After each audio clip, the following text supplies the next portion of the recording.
The sun was barely rising over the hills when I walked out onto the porch of my ranch.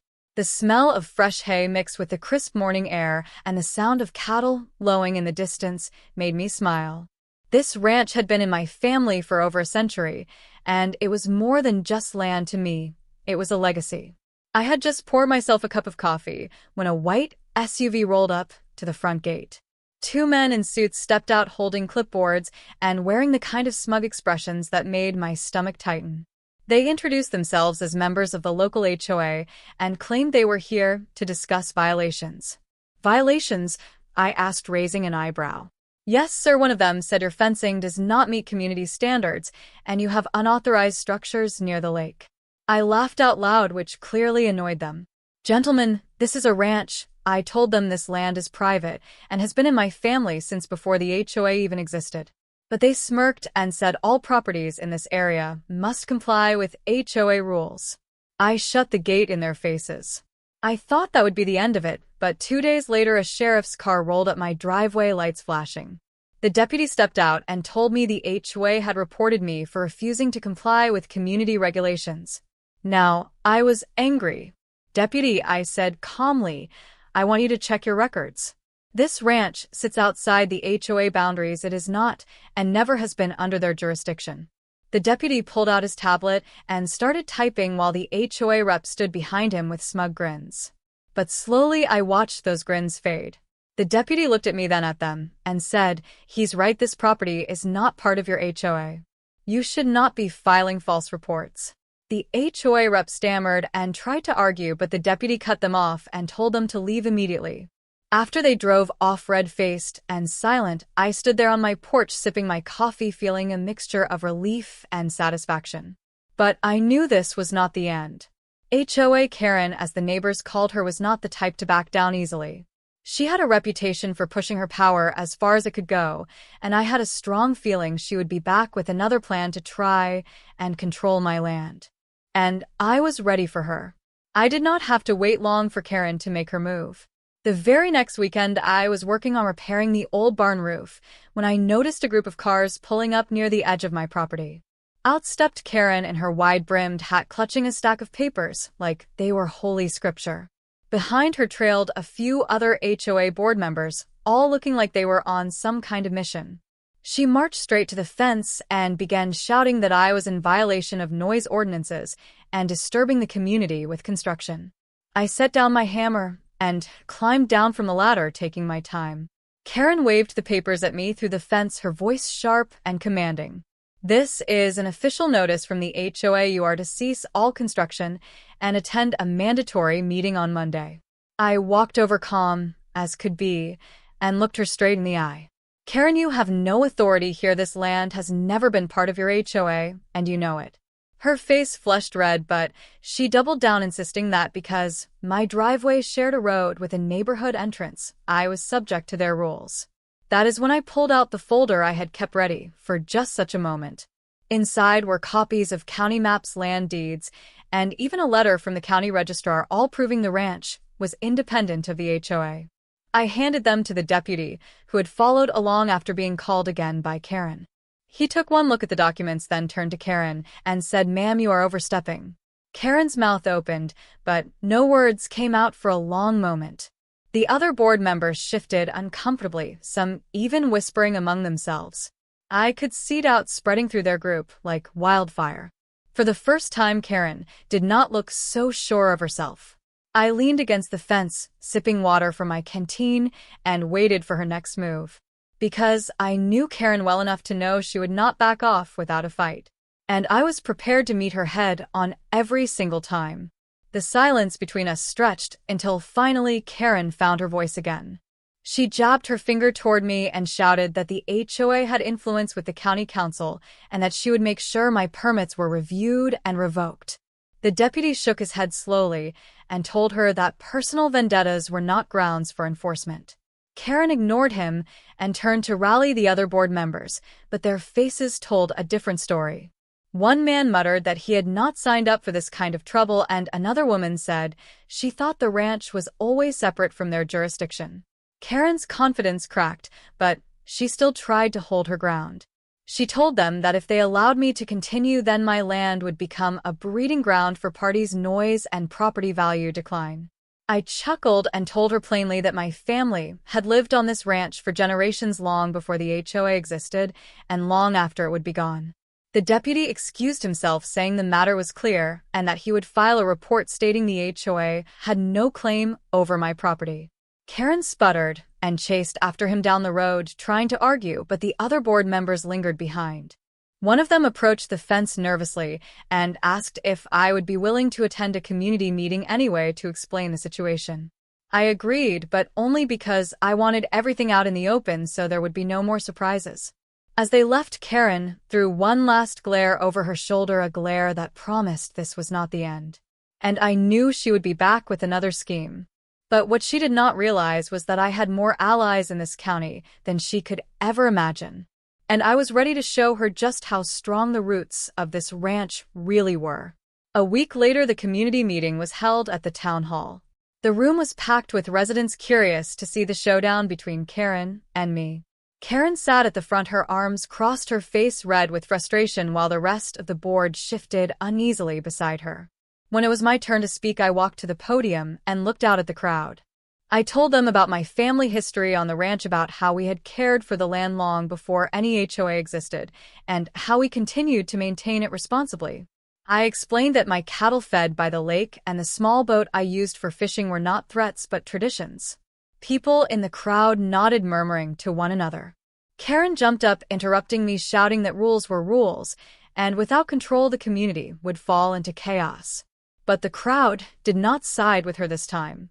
One elderly man stood and said he had known my grandfather and remembered the ranch as the backbone of the town. Another woman chimed in, saying it was unfair for an HOA to claim land they never owned. The board members exchanged uneasy glances, and one of them finally admitted out loud that I was not within their jurisdiction. Karen turned to them in disbelief, demanding loyalty, but it was clear the tide had shifted. Her voice grew louder, more desperate, but the more she yelled, the less anyone seemed to listen. I remained calm, letting her anger burn itself out while I stood firm, like the ranch itself, rooted and unshaken. By the time the meeting ended, the board had voted to officially remove any mention of my ranch from their boundaries. Karen stormed out of the hall, slamming the doors behind her. But even as the crowd clapped in relief, I knew this was not the last I would hear from her. Karen was too stubborn to give up completely, and I could already sense the storm she would try to stir next. The following morning, I was out by the stables brushing down one of the horses when I saw Karen's car creeping slowly along the dirt road that led past my ranch. She did not stop, but her eyes lingered long enough to make her message clear. She was not finished. I watched her drive away, then turned back to the horse, patting its neck and whispering that we had weathered worse storms. That afternoon, a deputy came by to apologize for the mess the week before. He admitted that Karen had filed multiple complaints about me in the past, all of which were baseless, but since she had the HOA name behind her, the sheriff's office felt obligated to check. I thanked him for his honesty and told him I had no plans of backing down if she tried again. Word spread quickly through town about how Karen had been humiliated at the meeting, and for the first time in a long while, the whispers in the cafe and general store were not against me but in my favor. People came up to shake my hand, some even offering help if Karen caused more trouble. One evening, as the sun dipped low, casting the lake in a golden glow, I stood on the dock and thought about how close I had come to losing my peace to someone who thrived on control. Karen might still circle like a hawk waiting for the next chance to strike, but I had something she could never touch: the history, the land, and the respect of the community. And deep inside, I knew that if she tried again, she would only find herself sinking deeper into the hole she had dug with her own pride. A few days later, I received a letter in the mail with an official HOA letterhead. It claimed I owed fines for unapproved structures on my property and for unauthorized use of the lake. I laughed out loud as I read it, knowing full well that none of their rules applied to me. I tucked the letter into my pocket and drove straight to town to see my lawyer. When I showed him the letter, he shook his head and said this was harassment, pure and simple. He promised to draft a response that would make it crystal clear that the HOA had no jurisdiction over my land.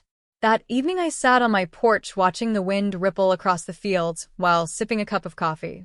For the first time in a while, I felt calm knowing I had someone in my corner who would handle the paperwork and legal side of things. But part of me also felt restless. Karen was not the type to give up easily, and I wondered what she might try next. Sure enough, the following weekend I spotted her and a couple of board members parked near the entrance of my ranch scribbling notes, as if they were preparing another complaint.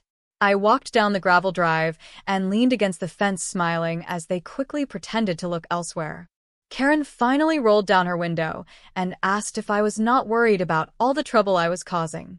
I told her calmly that trouble only came when someone forgot where their boundaries ended and where mine began. Her face flushed red, but she said nothing before driving off in a cloud of dust. I stood there for a long moment, breathing in the clean air of the open land and reminding myself that this fight was not just about me. It was about protecting what was rightfully mine and making sure people like Karen did not think they could bully their way into controlling others' lives. A few days passed quietly, and I almost thought the matter was finally cooling down. But then, early one morning, I heard the sound of an engine near my barn. When I stepped outside, I saw a pickup truck I did not recognize parked halfway in my drive, and two men unloading measuring equipment.